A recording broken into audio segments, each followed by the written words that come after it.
Shalom, perkenalkan nama saya Bartolomeus Gaius Matui, NIM 2301030337, mata kuliah Sejarah Pemikiran Kristen, Prodi Manajemen Pendidikan Kristen, Fakultas Ilmu Pendidikan Kristen, Kampus IHKN Manado, dengan dosen pengampu Mner Davis Pinontoan.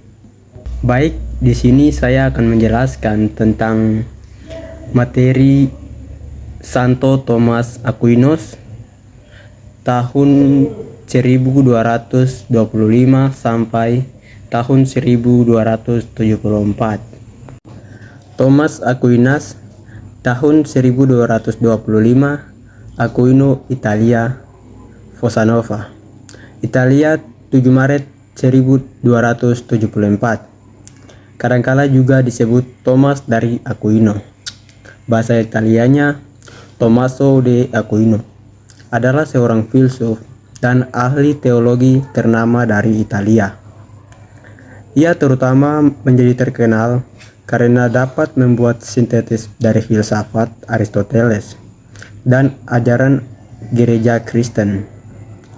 Sintetisnya ini termuat dalam karya utamanya Summa Theologiae tahun 1273.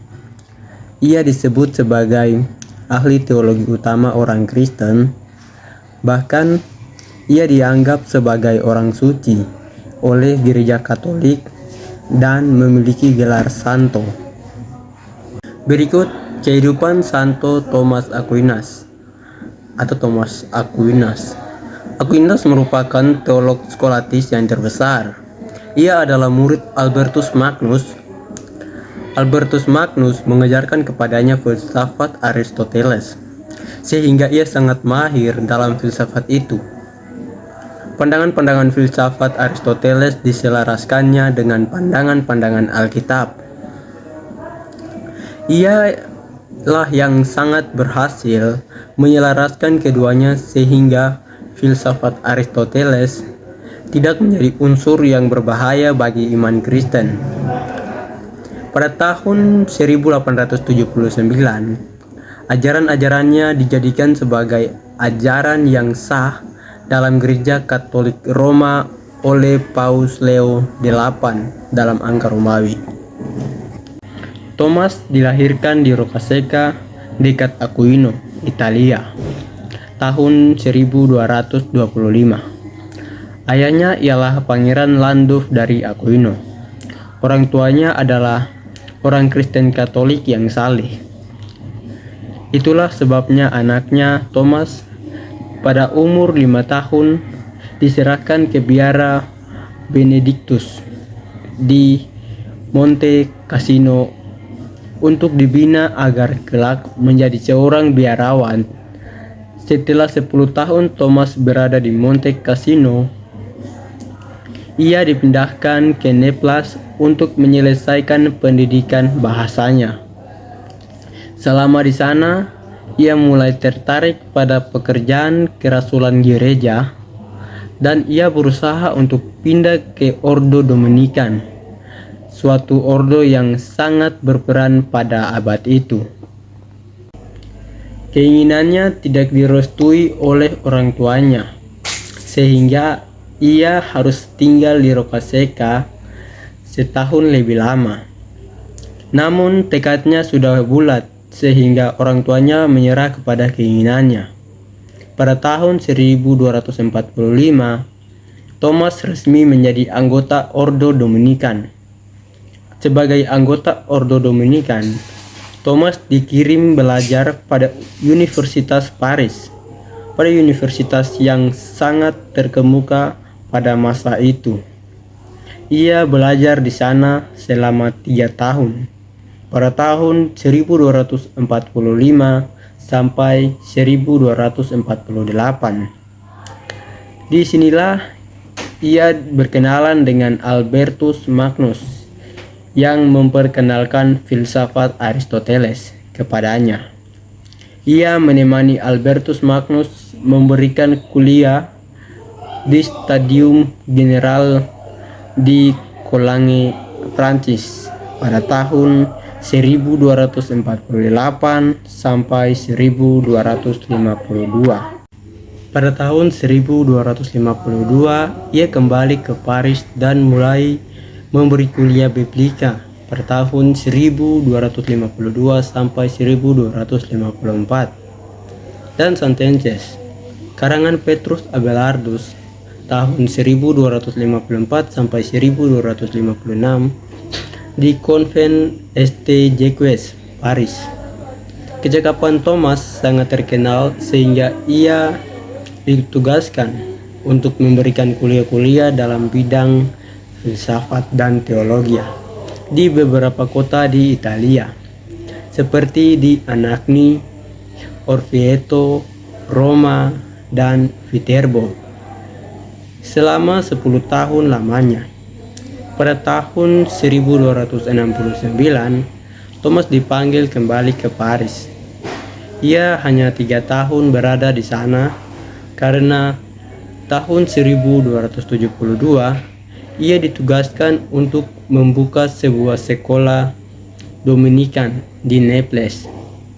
Dalam perjalanan menuju ke Konsili Lyons, tiba-tiba Thomas sakit dan meninggal di Via Fossanova tanggal 7 Maret tahun 1274. Paus Yohanes 22 dalam angka Romawi mengangkat Thomas sebagai seorang kudus pada tahun 1323.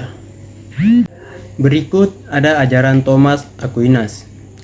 Thomas mengajarkan Allah sebagai ada yang tak terbatas atau ipsum esse subsistens. Allah adalah zat yang tertinggi yang mempunyai keadaan paling tinggi. Allah adalah penggerak yang tak bergerak. Tampak sekali pengaruh filsafat Aristoteles dalam pandangannya. Dunia ini dan hidup manusia terbagi atas 2 tingkat, yaitu tingkat adikodrati dan kodrati. Tingkat atas dan bawah. Tingkat bawah atau kodrati hanya dapat dipahami dengan mempergunakan akal. Hidup kodrati ini kurang sempurna dan ia bisa menjadi sempurna kalau disempurnakan oleh hidup rahmat atau adikodrati.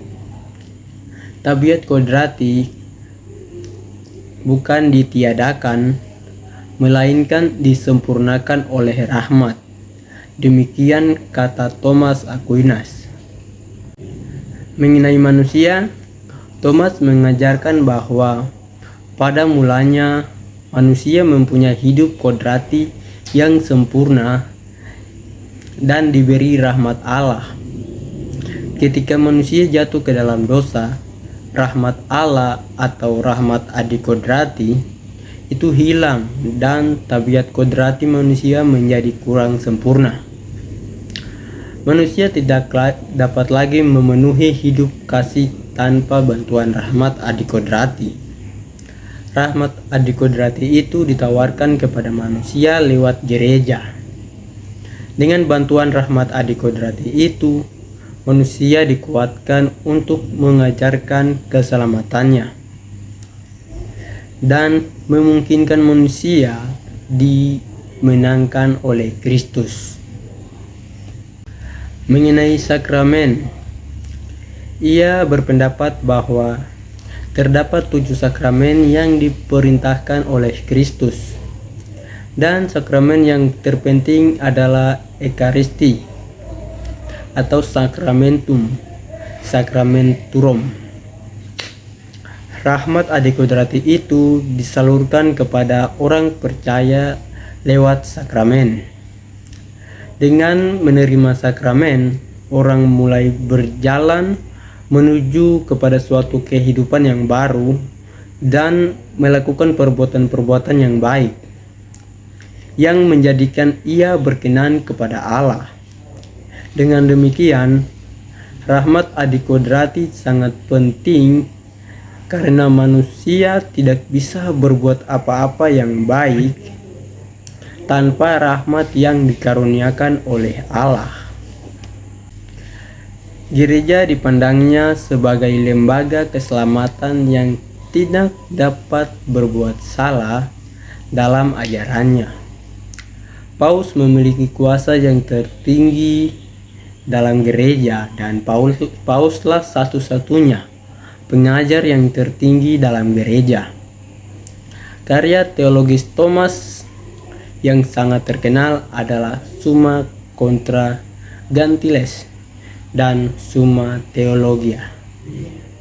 Sekian penjelasan saya mengenai Santo Thomas Aquinas tahun 1225 sampai tahun 1274.